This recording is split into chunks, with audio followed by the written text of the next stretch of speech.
Om Swastiastu, selamat pagi kepada yang sudah menonton video kali ini ya. Saya juga ucapkan selamat pagi untuk Bapak dan Ibu dosen yang mengklik dan menonton video ini. Jadi pada kesempatan kali ini saya akan menjelaskan mengenai teori belajar bermaknanya si Ausubel ya. Bagaimana penerapannya di dalam pembelajaran fisika. Nah, sebelum kita lanjut, mari kita memperkenalkan diri terlebih dahulu. Perkenalkan, nama saya Pandey Putu Resnia Jaya Rasta dengan NIM 2113021007 dari program studi pendidikan fisika semester 2 ya. Mungkin itu saja ya pengenalannya. Langsung saja kita masuk ke dalam materinya. Nah, jadi pada video kali ini kita akan membahas 6 table of content ya, artinya kita akan membahas 6 topik gitu. Nah, yang pertama kita akan berangkat dulu dari pengertiannya. Apa itu teori belajar bermakna, fase dan tipenya. Ya, ini kita akan sedikit menjelaskan ya sedikit-sedikit karena ini sudah pernah dijelaskan gitu. Yang akan menjadi fokus pentingnya itu adalah definisi sains dan hakikat fisika, karena itu adalah contoh dari penerapan teori belajarnya si Ausubel. Nanti untuk definisi sains dan hakikat fisika kita akan sama-sama belajar real gitu. Bagaimana penerapan langsungnya gitu. Walaupun tanpa audiens ya, audiens dalam artian itu murid gitu, tapi kita coba gitu menerapkannya dulu kepada yang virtual terlebih dahulu gitu. Nah, selanjutnya ada proses pelajaran dan penerapannya. Nah, itu adalah dari tabel 1 sampai 4 itu adalah teorinya Xiao-Subel, dan 5 dan 6 itu adalah penerapannya. Baik, langsung kita akan berangkat dari pengertian. Pengertian dari teori bermaknanya si David Ausubel. Apa sih itu belajar bermakna gitu? Bagaimana caranya belajar bermakna, dan apa itu pengetahuan pengetahuan bermakna gitu. Nah, jadi itu adalah foto ya. Ini adalah foto dari si David Ausubel. Nah, David Ausubel ini adalah orang Amerika ya. Dia adalah yang memperkenalkan teori belajar bermakna yang mengambil dari kognitif dan lain-lain sebagainya itu. Jadi dia membuat bagaimana pengetahuan itu sebenarnya bermakna gitu. Bermakna dalam artian nanti akan disimpan dan diingat lebih lama gitu. Nah, jadi pada intinya teori belajar ini adalah penggabungan gitu antara meaningful dan rote learning. Nah, meaningful ini, logat atau pelafalannya mungkin salah itu. Meaningful learning itu adalah ketika ada informasi baru, itu siswanya mengaitkan dengan informasi yang sudah dimilikinya. Meaningful ini yang nanti menjadi titik fokusnya si Ausubel, karena meaningful ini adalah menemukan gitu bagaimana orang itu menemukan informasinya dan pengetahuannya gitu sendiri gitu. Pengetahuan sendiri dalam artian pengetahuan sendiri itu adalah hasil dari informasi yang dia terima dengan mengaitkan informasi yang sudah pernah dia terima sebelumnya.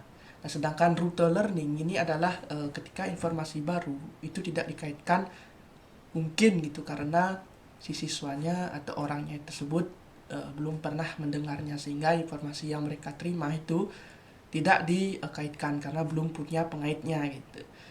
Nah, yang rote learning ini itu lebih ke menghafal dia. Menghafal dalam artian karena dia tidak mengaitkan informasinya, artinya dia menerima informasi itu secara polos gitulah istilah. Ya terima-terima saja gitu. Nah, rote learning ini adalah dasarnya nanti untuk meaningful dan menemukan sebuah pengetahuan yang bermakna. Bagaimana modelnya? Jadi rote learning itu adalah kita akan memberikan sebuah pengetahuan gitu. Pengetahuan yang belum diketahui siswa. Nanti kita juga akan memberikan sebuah pengetahuan yang baru yang berkaitan dengan pengetahuan yang sebelumnya kita telah berikan, sehingga nanti siswa mengaitkannya dan menjadi pengetahuannya sendiri. Untuk pengetahuannya sendiri itu adalah pengetahuan yang hanya mereka yang bisa memahaminya gitu. Artinya itu adalah pengetahuan yang mereka temukan sendiri gitu. Artinya nanti mungkin setiap siswa akan mendapatkan ataupun menemukan pengetahuannya yang berbeda-beda, tapi seharusnya ya itu tidak beda jauh gitu. Nah, kurang lebih seperti itu ya teori bermakna. Jadi bagaimana siswa mengaitkan informasi yang baru dengan informasi yang telah mereka terima sebelumnya sehingga menjadi pengetahuan yang bermakna. Nah, itu adalah pengertian dari teorinya si David Ausubel intinya. Nah, selanjutnya adalah fase dan tipe. Nah, untuk fase dan tipe itu ada dua sebenarnya. Jadi karena ini adalah sebuah teori belajar, bukan model pembelajaran, sehingga si Ausubel ini tidak mendeskripsikan langkah-langkah atau sintaks ataupun subsintak dalam proses pembelajaran. Nah, jadi dia itu merangkainya dalam bentuk fase. Sehingga di dalam fase-fase itu kita bebas mau melakukan apapun, tetapi dia memiliki tahapan ya. Tahapan tapi bukan sintak dia. Bukan langkah-langkah pelajaran tapi tahapan. Apa yang harus kita lakukan. Nah, untuk fasenya itu ada dua. Ada fase perencanaan dan fase pelaksanaan. Nah, fase perencanaan ini atau rencana gitu, kita membuat rencana. Nah, itu meliputi tujuan. Nanti bagaimana tujuan kita di dalam proses pembelajaran. Misalkan kalau kita mempelajari tentang hakikat fisika gitu. Bagaimana tujuannya? Nanti diharapkan siswa itu bisa mengaitkan pengetahuannya, misalkan karena dia sudah punya pengetahuan tentang sains, nanti diharapkan siswa mampu mengaitkan hakikat fisika dengan hakikat sains. Nah, nanti akan menjadi sebuah pengetahuan. Dan itu bisa disebut sebagai tujuan kita. Tujuan ini tidak lebih jauh atau tidak jauh dari makna dari teorinya si Ausubel, yaitu mengaitkan informasi. Jadi untuk tujuan itu kurang lebih gitu pasti akan mengaitkan informasi gitu. Nantinya siswa diharapkan mampu mengaitkan gitu. Nah, selanjutnya yang kedua itu ada mengidentifikasi pengetahuan awal siswa. Di sini maaf saya ada sedikit salah ketik di sini. Jadinya mengidentifikasi pengetahuan awal siswa. Jadi ketika kita pertama kali melakukan atau menjalani proses pembelajaran, pertama-tama kita akan mengidentifikasi dulu bagaimana pengetahuan awal siswa sehingga nanti bisa terstruktur gitu. Nah, kunci dari belajar bermakna itu adalah berstruktur, artinya dia memiliki alur gitu. Jelas alurnya gitu. Sama seperti kita menonton film, terstruktur dia pengetahuannya. Kita tahu alur cerita film itu kan sedikit demi sedikit mengikuti alur. Nah, kurang lebih seperti ini. Kita mengidentifikasi dulu biar kita tahu bagaimana nanti kita itu mengambil atau dasarnya kita akan mulai dari mana gitu. Nah, bisa menggunakan bertanya gitu. Kita mungkin bisa bertanya kepada siswa, "Pilkan, di sini sekarang kita akan belajar mengenai hakikat fisika." Maka kita akan tanyakan dulu apa yang Anda ketahui tentang fisika, bla bla bla bla. Nanti kan siswanya menjawab dengan seperti ini. Oh, seperti ini pengetahuan awalnya. Nah, untuk hakikat fisika ini kita harus mulainya dari sains dulu, hakikat sains. Nah, hakikat sains nanti ini adalah sebagai rute learningnya, dan hakikat fisika adalah meaningful learning-nya, sehingga nanti bisa menjadi padu pengetahuan yang baru gitu. Nah, setelah kita tahu atau sudah mengidentifikasi pengetahuan awal siswa, kita akan membuat struktur materi. Nah, seperti yang kita sudah ketahui, ketika kita sudah bertanya kepada siswanya, misalkan apa itu fisika, nah sudah tahu itu, nanti kita akan membuat strukturnya dari mana, dari awal kita mulai belajar sampai di akhir dari pelajaran. Yang keempat itu adalah memformulasikan Advent Organizer. Artinya kita memformulasikan atau membuat formula Advent Organizer. Advent Organizer ini itu adalah pola interaksi. Bagaimana kita memformulasikan interaksi, pola interaksi, bagaimana nanti interaksi kita gitu, kurang lebih seperti itu. Nah, ketika sudah membuat fase perencanaan, kita akan masuk ke dalam fase pelaksanaan. Bagaimana kita melaksanakan dari rencana kita. Nah, fase pelaksanaan ini itu meliputi Advent Organizer dan diferensi progresif. Nah, Advent Organizer itu adalah interaksi ya. Bagaimana kita berinteraksi nanti sesuai dengan rencana kita. Dan differential progresif artinya kita akan setelah kita intinya ketika kita sudah menjelaskan mengenai hakikat fisika modelnya, nanti kalau siswanya sudah paham mungkin kita akan bisa perluas lagi. Nah, itu adalah diferensiasi progresif, memperluas lagi gitu. Nah, kurang lebih seperti itu ya untuk fasenya, karena ini saya singgung sedikit-sedikit saja. Nah, selanjutnya ada tipe. Nah, tipe ini ada 4 yang dirumuskan oleh David Ausubel. Yang pertama itulah menemukan bermakna, bagaimana kita mengaitkan informasi baru dengan informasi sebelumnya. Artinya ketika kita menerima informasi, bagaimana kita menerima informasi tersebut, lalu dikaitkan dengan informasi yang sudah sebelumnya kita terima, itu akan menjadi pengetahuan yang bermakna. Selanjutnya adalah menemukan tidak bermakna. Jadinya kita itu tidak mengaitkan informasi yang baru. Nah, tetapi nanti kalau nanti informasi tersebut akan menjadi informasi sebelumnya untuk mengaitkan informasi yang baru gitu. Nah, menemukan tidak bermakna ini adalah sama dengan rute learning. Selanjutnya adalah menerima bermakna. Jadi menerima bermakna ini artinya ada mobil lewat ya. Menerima bermakna itu artinya informasi yang sudah dikemas rapi oleh guru gitu. Bagaimana guru itu langsung memberikan pengetahuannya, transfer langsung pengetahuannya secara gamblang itu dari awal sampai akhir. Nanti siswanya mengaitkan dengan informasi sebelumnya yang mereka sudah terima. Sama sebenarnya dengan menemukan, tetapi untuk menerima ini dia itu informasinya lebih terstruktur dan lebih rapi dan banyak itu. Selanjutnya adalah menerima tidak bermakna. Ini sama juga dengan menemukan tidak bermakna. Nanti menerima bermakna ini, yang tidak bermakna ini, itu akan menjadi rute learningnya untuk menerima bermakna. Nah, kurang lebih seperti itu, ada 4 tipe ya. Nanti kita bisa menggunakan 4 tipe ini ataupun beberapa tipe untuk proses pembelajarannya. Nah, selanjutnya adalah proses dari pembelajaran menurut Ausubel. Bagaimana sebuah proses dari belajar gitu. Ada 4 proses ya menurut Ausubel. Yang pertama itu adalah derivatives subnion gitu. Artinya awal-awal kita akan belajar menggambarkan situasi gitu. Menggambarkan situasi dengan adanya informasi baru yang diberi oleh siswa adalah contoh dari konsep yang telah diketahuinya. Jadi kita akan membuat sebuah informasi baru. Misalkan kalau siswa itu sudah tahu tentang gerak, misalkan ya, pengetahuannya sudah tahu tentang gerak. Nanti kita akan memberikan sebuah informasi baru, ternyata ada berbagai jenis gerak. Nah, kurang lebih seperti itu. Selanjutnya adalah korelative submetian. Artinya ini lebih bernilai, jadi lebih bermakna daripada derivatif submetian. Jadi jika mencapai konsep yang levelnya tinggi gitu. Artinya kalau kita siswanya sudah paham gitu dari gerak misalkan ya, siswanya sudah paham, levelnya sudah tinggi, pemahaman konsepnya sudah tinggi gitu.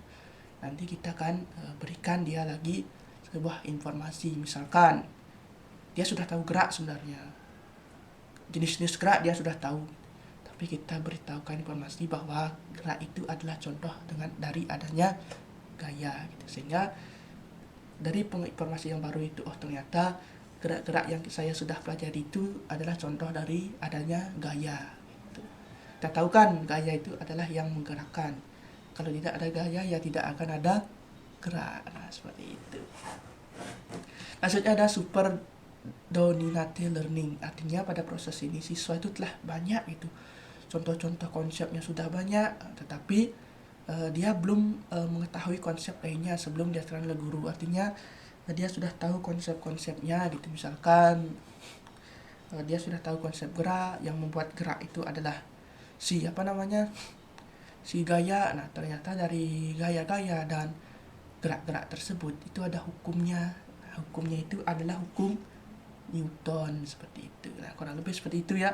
Nah, selanjutnya adalah proses bahwa konsep baru yang telah terunya ya, yang selanjutnya ini adalah combinatorial learning. Itu artinya proses bahwa konsep yang baru muncul dari konsep yang lain sudah ia dapat sebelumnya, tetapi tidak dengan urutan yang tidak struktur, tetapi pada level yang sama.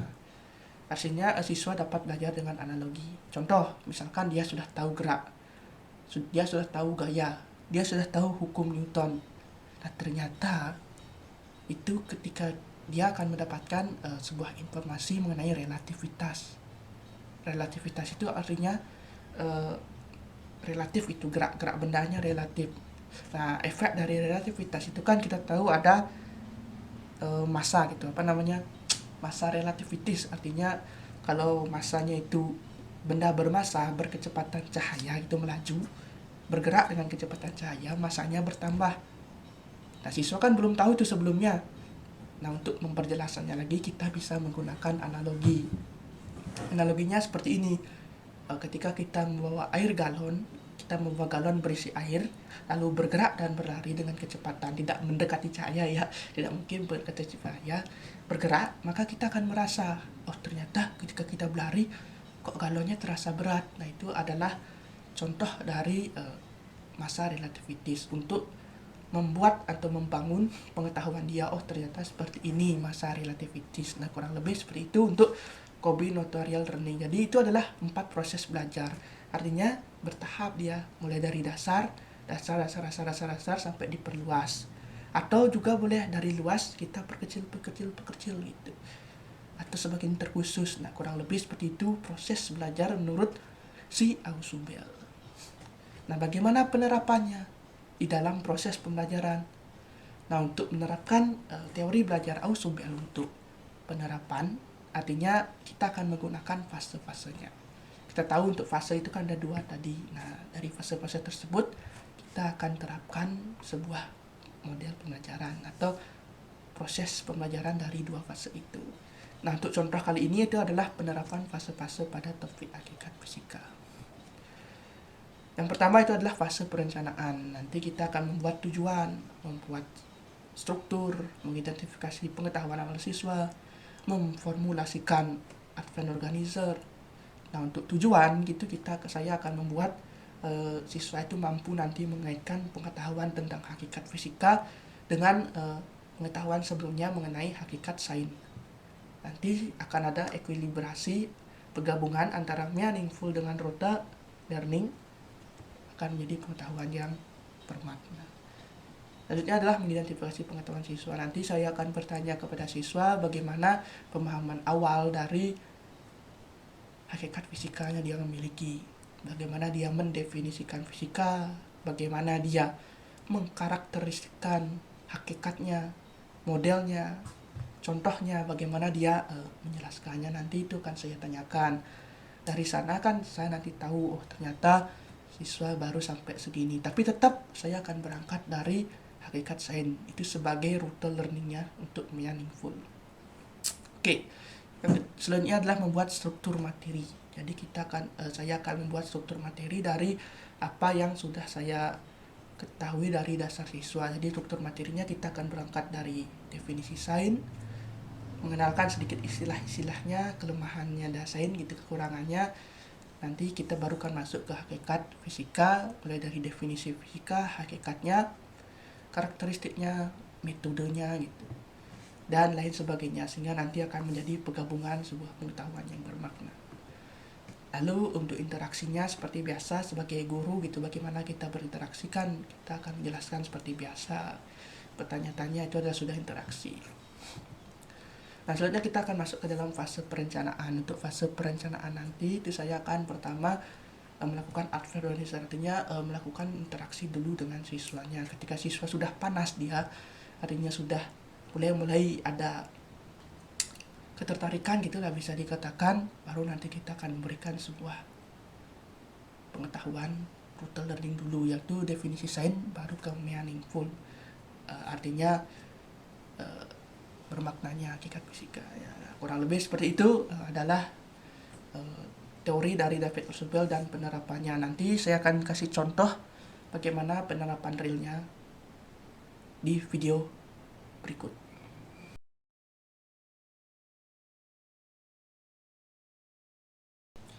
Om Swastiastu, selamat pagi. Terima kasih sudah mengklik video ini dan menonton video ini.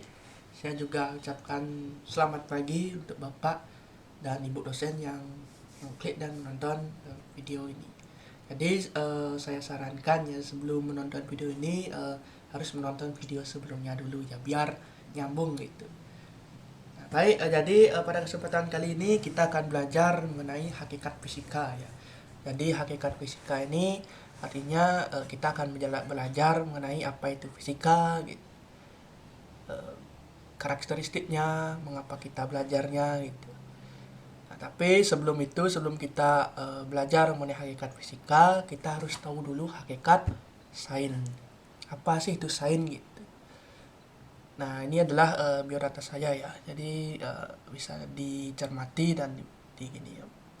Jadi nama saya itu adalah Pandey Putures Nyaja Rasta, asal dari Tabanan, dari program studi pendidikan fisika. Lebih seperti itu ya pengenalannya. Nah, jadi hal pertama kita berangkat dulu dari sains. Sebelum kita tahu apa itu fisika hakikatnya, kita berangkat dulu dari sains. Apa itu sains? Kan itu pertanyaannya. Mungkin Anda tidak gini ya, tidak asing lagi gitu untuk mendengar kata sains, karena dari SD sampai SMP, SMA, kuliah pun gitu, kita akan terus bertemu dengan sains. Jadi apa sih itu sains sebenarnya? Nah, kalau kita mencari secara general, artinya secara umum, kebanyakan orang gitu mendefinisikan sains itu adalah ilmu pengetahuan alam. Tidak salah sih sebenarnya, karena sains itu kan berasal dari kata science gitu, bahasa Inggris ya. Nah, artinya itu adalah pengetahuan. Jadi untuk sains itu kita bisa definisikan sebagai ilmu pengetahuan alam. Jadi apapun yang ada di alam, mulai dari yang makro sampai yang mikro, itu semua kita pelajari di dalam sains. Nah, untuk yang mikro contohnya itu adalah untuk yang makro itu contohnya adalah luar angkasa gitu. Jadi sains itu seperti ini gitu. Kita akan mempelajari luar angkasa ya, bagaimana susunan planet, struktur planet, gerak planet. Mungkin ya kita akan belajar mengenai awal terbentuknya itu semua gitu. Nah, misalkan untuk sekarang kan kita tinggal di galaksi Bima Sakti. Nah, di dalam galaksi itu terdapat berbagai banyak macam-macam planet. Kalau kita masuk ke satu planet saja, yaitu Bumi. Bumi itu adalah planet ya. Planet. Jadi kita belajar misalkan Bumi gitu misalkan. Di dalam Bumi itu akan ada banyak fenomena-fenomena alam gitu. Nanti fenomena-fenomena alam itu akan dipelajari di dalam sains. Contoh misalkan fenomena alam adalah adanya air itu. Apa sih itu air, kan itu jadinya. Nah, kalau secara makro kita mencerna, air itu kan bentuknya cair ya. Dimana dia bisa mengalir gitu. Nah, kalau di dalam bahasa sainsnya itu air itu adalah fluida sebenarnya, zat cair gitu. Nah, kalau kita masuk ke dalam air misalkan, itu akan ada molekul-molekul gitu. H2O gitu misalkan kita sebut ya, H2O atau H2O itu artinya hidrogen oksida gitu. Dua apa namanya? H2O gitu. Artinya air. Nah, dalam hidrogen misalkan itu kalau kita masuk, nah nanti akan ketemu dengan atom gitu. Nah, itu adalah sudah masuk ke dalam hal yang mikro. Nah, di dalam atom air misalkan atom H misalkan, dimana untuk air itu terdiri dari banyak-banyak atom. Satu titik di word saja ya teman-teman, satu titik di word itu adalah sama dengan berapa juta atom itu ada gitu. Artinya atom itu sangat kecil ya. Nah, di dalam air itu ada atom misalkan. Nah, di dalam atom itu juga itu akan ada intinya gitu. Ternyata ada juga yang penyusun dari atomnya itu adalah elektron dan inti atom. Nah, di mana atom ini itu adalah inti atom ini tersusun dari neutron dan proton. Nah, sains itu sampai segitunya belajar, sampai ke akar-akarnya. Nah, kita tahu untuk sekarang itu yang paling kecil itu adalah quark. Artinya quark ini adalah partikel elementer yang untuk sampai sekarang itu dianggap masih paling terkecil, yaitu quark atau partikel elementer, sama juga dengan elektron, partikel elementer. Artinya tidak ada penyusunnya lagi untuk sekarang. Nah, sains itu seperti itu teman-teman. Jadi kita belajar semua fenomena-fenomena alam, interaksinya gitu, bagaimana zatnya, penyusunnya gitu. Nah, itu dipelajari dalam sains. Jadi kita kalau belajar sains itu identik dengan pengetahuan-pengetahuan tentang alam gitu ya. Nah, jadi selanjutnya mengapa kita itu belajar sains, kan itu pertanyaannya. kok dari SMA, SMP gitu, sampai kuliah pun kita tetap belajar sains gitu. Apa sih sebenarnya yang melatar belakangi mengapa kita itu harus dan orang-orang itu belajar sains gitu. Nah, ini adalah ada kata-kata yang bagus itu dari profesor di ITB gitu. ITB. Saya tidak ingat namanya ya, mohon maaf. Itu ada profesor ITB yang waktu itu menjelaskan tentang kimia. Jadi di sini saya petik kata-katanya, the fundamental truths can be found in mathematics. Artinya sebuah kebenaran yang sejati itu terdapat di dalam matematika. Artinya apa? Di dalam matematika itu semua ilmunya pasti, teman-teman. Pengetahuannya pasti.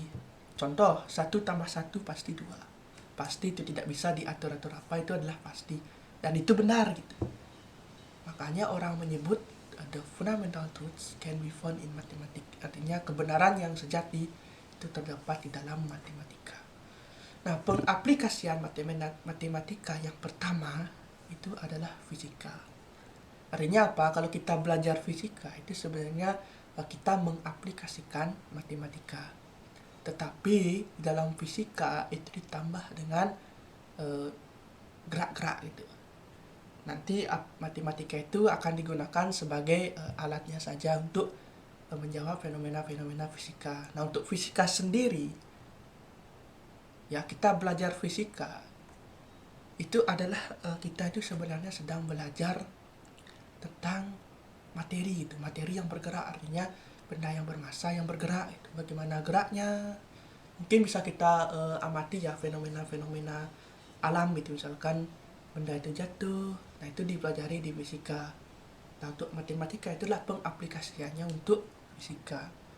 Nah, setelah kita belajar fisika, pengaplikasian dari fisika itu adalah kimia. Artinya kita belajar kimia itu kita sedang mengaplikasikan fisika di dalamnya. Nanti saya buktikan ya kalau kimia itu adalah aplikasinya dari fisika. Selanjutnya ada biologi. Nah, biologi ini adalah aplikasinya dari kimia. Dari kimia itu kan kita tahu tentang zat-zat gitu tuh ya. Nah, nanti untuk pengaplikasiannya itu ada di biologi. Biologi itu kita sedang belajar tentang makhluk hidup, penyusunnya misalkan di dalam organ-organnya itu ada apa aja gitu. Itu ada kaitannya dengan kimia. Nah, pengaplikasian dari biologi itu adalah untuk kehidupan dokter. Nah, dokter itu adalah contoh dari pengaplikasian biologi. Ilmuwan-ilmuwan itu semuanya untuk hidup itu, untuk kita hidup, itu adalah pengaplikasian dari biologi. Nah, kalau kita sambungkan, bisa kita perhatikan di sini, kita belajar sains itu sebenarnya kita sedang mencari kebenaran di dalam kehidupan. Kita tahu matematikanya adalah kebenaran dan aplikasi biologinya itu adalah untuk kehidupan. Artinya kita belajar sains itu kita untuk mencari kebenaran dalam kehidupan. Sehingga ketika kita belajar sains, kita akan menemukan fisika, kimia, biologi. Nah, ketiga itu adalah tahapan-tahapan kita untuk mencari kebenaran dalam kehidupan. Masuk ya masuk seharusnya. Nah, itu adalah alasan kita mengapa kita itu belajar sains. Kita belajar sains itu artinya kita sedang mencari kebenaran di dalam kehidupan. Bagaimana sih kita hidup benarnya itu? Dalam artian kita hidup di sini bagaimana gitu. Untuk hidup pokoknya sains itu untuk mencari kebenaran dalam kehidupan. Kan kita sering ketemu ya, kalau kita belajar sains itu kita menemukan fenomena-fenomena yang memang benar begitu gitu. Itu adalah mengapa kita belajar sains. Nah, ini adalah sebuah besaran pokok gitu. Besaran pokok yang kita pelajari di fisika sebenarnya. Ada panjang, waktu, suhu, kuat arus, intensitas cahaya, dan jumlah zat. Nah, ini adalah besaran-besaran pokok yang kita pelajari di dalam fisika. Di sini kita akan mencari tahu ya, ternyata kimia itu pengaplikasiannya merupakan pengaplikasian dari fisika. Mengapa seperti ini? Di fisika kita tahu ada berbagai macam jenis gitu.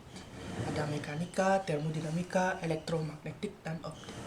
Nah, ketika kita belajar panjang, massa, dan waktu, itu kita sebenarnya belajar mekanika. Sehingga kalau kita belajar mekanika, kita tidak akan ketemu dengan yang namanya suhu, kuat arus itu tidak akan kita ketemu. Sehingga kalau kita belajar mekanika, kita akan fokus pada gerak-geraknya, gerak lurus gitu, gerak melingkar itu semuanya yang berhubungan dengan panjang masa waktu itu kan gerak.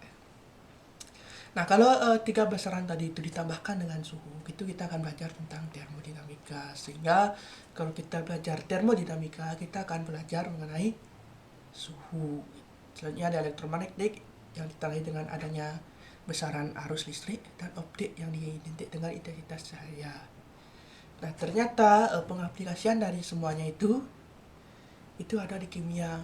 Kimia itu belajar tentang jumlah zat. Jumlah zat itu adalah gabungan dari ketujuh besaran ini. Artinya apa? Kita belajar panjang masa waktu, kita hubungkan dengan jumlah zat. Termodinamika kita hubungkan dengan zat. Listrik magnet kita hubungkan dengan zat. Nah, artinya itu adalah kimia. Jadi kimia itu adalah pengaplikasian dari fisika. Nah, di sini kita akan belajar sedikit mengenai istilah-istilah dalam ilmu pengetahuan. Yang pertama adalah fakta. Nah, fakta ini adalah semua yang ada di alam dan bisa dibuktikan. Artinya fakta-fakta artinya bagaimana kejadian itu sebenarnya gitu. Kita melihat fenomena bahwa ketika benda itu selalu jatuh ke bawah. Nah, itu sudah fakta sebenarnya. Dan bisa dibuktikan benar ternyata benda itu jatuh ke bawah. Nah, kalau kita nyatakan fakta tersebut, itulah kita sebut dengan konsep. Seperti tadi, kita melihat fakta kalau benda itu jatuh ke bawah. Nah, itu sebenarnya kita sudah mendefinisikan sebuah konsep. Artinya benda itu akan selalu jatuh ke bawah. Postulat. Nah, postulat ini adalah yang mendasari dalam ilmu pasti. Postulat ini biasanya digunakan untuk sesuatu yang tidak perlu dibuktikan sebenarnya, tetapi dia menjadi dasar.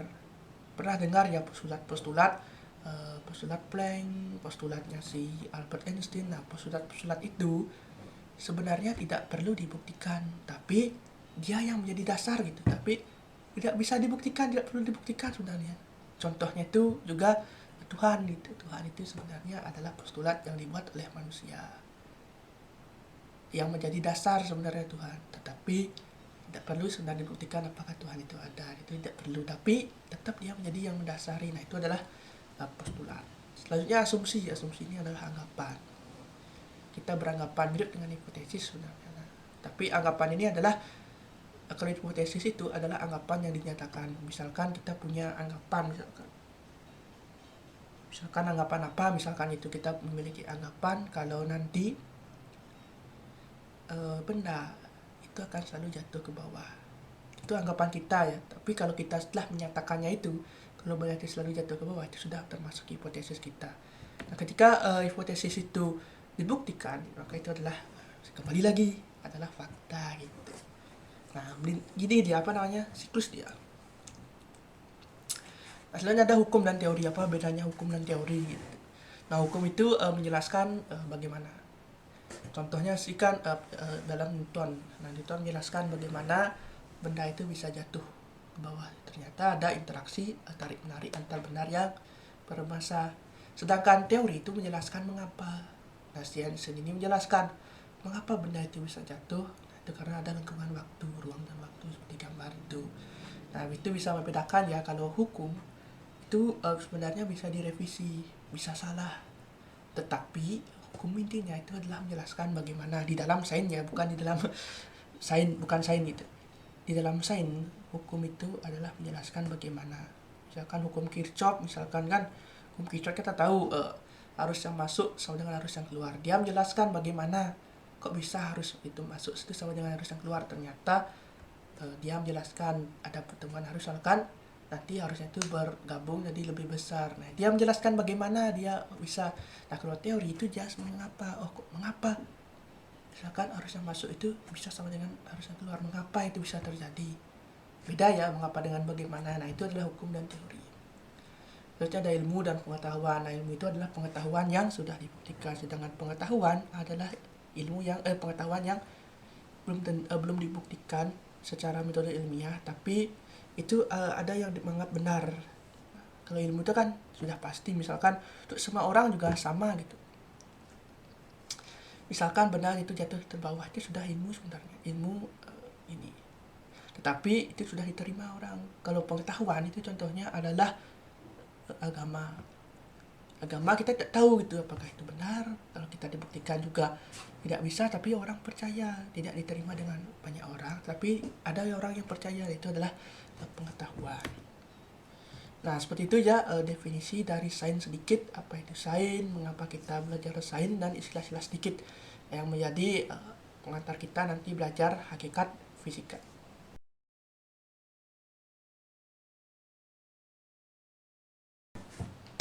Baik, selamat pagi ya. Jadi pada kesempatan kali ini kita akan lanjut hakikat fisika ya, karena kita sudah belajar mengenai definisi sains dulu. Nanti untuk mengaitkannya itu harus ditonton dari awal sampai akhir gitu ya. Nah, jadi selanjutnya kita akan membahas mengenai hakikat fisika. Apa sih itu fisika? Nah, fisika itu adalah bagian dari sains. Nah, untuk sains sendiri itu ada 4 sebenarnya. Ada kimia, biologi, fisika, dan geografi. Nah, dari keempat itu fisika termasuk, artinya fisika itu adalah bagian dari sains. Nah, fisika sendiri itu adalah ilmu yang mempelajari tentang fenomena-fenomena alam, ya, fenomena-fenomena alam yang terjadi di alam. Mengapa dia bisa terjadi seperti itu? Bagaimana prosesnya? Nah, itu nanti dijelaskan. Nah, fisika sendiri itu seperti itu, dia mencoba untuk menjelaskan mengapa, bagaimana, dan mempelajari fenomena-fenomena alamnya. Nah, tentunya dengan sebuah metode. Metode itu yang kita sebut dengan metode ilmiah atau pendekatan ilmiah. Nah, untuk hakikat fisika sendiri itu ada dua sebenarnya, fisika sebagai proses dan fisika sebagai produk. Nah, fisika sebagai proses itu adalah prosesnya, bagaimana sebuah fenomena itu bisa terjadi dan bagaimana gitu. Nah, sedangkan produk itu adalah hasilnya dari sebuah proses. Nah, untuk proses sendiri itu kan kita menggunakan yang namanya metode ilmiah, ya, artinya pendekatan ilmiah, mulai dari pengamatan, ya, hipotesis, mengujinya, dan menjadi sebuah produk. Nah, produk fisika itu bisa berupa fakta, konsep, ataupun bagaimana. Nah, ini adalah untuk peta konsep dari hakikat fisika sebenarnya itu. Nah, kita berangkat dari sini saja, fisika dan peranan hidup. Untuk fisika dan peranan hidup itu ada hakikat fisika. Untuk fisika, hakikat fisika itu ada 3. Ada fisika sebagai ilmu, cabang-cabangnya fisika, dan ruang lingkupnya fisika. Nah, fisika sebagai ilmu seperti yang kita sudah tahu pelajari, kalau ilmu itu adalah pengetahuan yang sudah dibuktikan secara metode ilmiah. Jadi fisika itu sebenarnya adalah ilmu pasti. Mengapa? Karena semua yang ada di fisika itu sudah dibuktikan dan dikemas dalam bentuk hukum, teori, ya, ataupun model-model seperti itu, pengertian. Itu adalah fisika sebagai ilmu, artinya kita sudah menganggap fisika itu adalah sebuah pengetahuan yang teruji. Nah, untuk karakteristiknya sendiri untuk fisika itu dia bersifat objektif, artinya yang dikaji dalam fisika itu adalah objek nyata, objek-objek, entah itu tapi kebanyakan nyatanya gitu, objek-objek nyata yang dikaji dalam fisika. Nah, di dalam fisika juga itu dia logis, dia artinya masuk akal gitu, berpikirnya juga tidak boleh mengira-mengira. Misalkan kalau kita mau mengukur sebuah panjang meja, kita tidak bisa mengira berapa itu. Nah, dalam fisika tidak bisa, harus dengan yang pasti, misalkan dengan penggaris seperti itu ini, sehingga kita tahu. Itulah mengapa kalau fisika dikatakan sebagai ilmu, itu karena pengetahuannya itu sudah teruji kebenarannya. Nah, cabang-cabang fisika, nah itu ada mekanika, termodinamika, elektromagnetik, optik, relativitas. Nah, semuanya itu adalah cabang-cabang dari ilmu fisika. Nanti itu akan dipelajari secara bertahap dari jenjang yang rendah sampai jenjang yang tinggi. Nah, untuk ruang lingkup fisika sendiri itu hanya terfokus pada materi dan energi. Materi artinya benda bermassa, energi artinya tidak bermassa. Nah, ruang lingkup fisikanya itu hanya sebatas itu saja, tidak tidak jauh-jauh lah istilahnya itu. Nah, fisika itu adalah pengetahuan yang mempelajari materi dan energi serta interaksinya. Bagaimana apa itu materi, bagaimana gerak materinya, dan cara belajar energi ya. Tentunya di dalam proses belajarnya ini kita akan menggunakan sebuah metode ilmiah. Nah, metode ilmiah itu adalah sebuah fisika ya, sebagai proses. Nanti ada pengamatan, hipotesis. Nah, hasilnya itu adalah sebuah produk. Nah, fisika itu sebenarnya seperti itu ya. Kita misalkan melihat sebuah fenomena. Nah, nanti kita coba amati dulu fenomenanya, coba kita buat hipotesis, kita uji kebenarannya dan bla bla bla bla, lalu akan menghasilkan sebuah produk yang kita sebut dengan fisika sebagai produk. Nah, produk fisika itu ada fakta, konsep, rumus, hukum, teori. Nah, itu adalah produk-produk dari fisika. Jadi hakikat fisika itu seperti itu. Bagaimana kita mempelajari fenomena itu dan membuat produknya, bisa berupa fakta ataupun yang lain. Nah, kurang lebih seperti itu ya hakikat fisika secara sederhana, produk fisika ya. Nah, jadi sekian ya dari pemaparan saya. Nanti mungkin Anda bisa menemukan ya pengetahuan Anda seperti apa ketika sudah mempelajari definisi sains, produk fisika gitu, bagaimana apa yang Anda tangkap gitu. Nanti kan itu adalah hasil Anda menemukan sebuah pengetahuan. Seharusnya Anda bisa menemukannya ya. Nah, itu sendiri ini juga pernah saya dapatkan gitu ketika masih belajar, kan sekarang sudah juga masih belajar gitu. Tapi pernah gurunya mencoba untuk menerapkan model ini, teori ini gitu. Nah, teori ini sebenarnya membuat kita gini, membuat kita itu memiliki rasa ingin tahu gitu.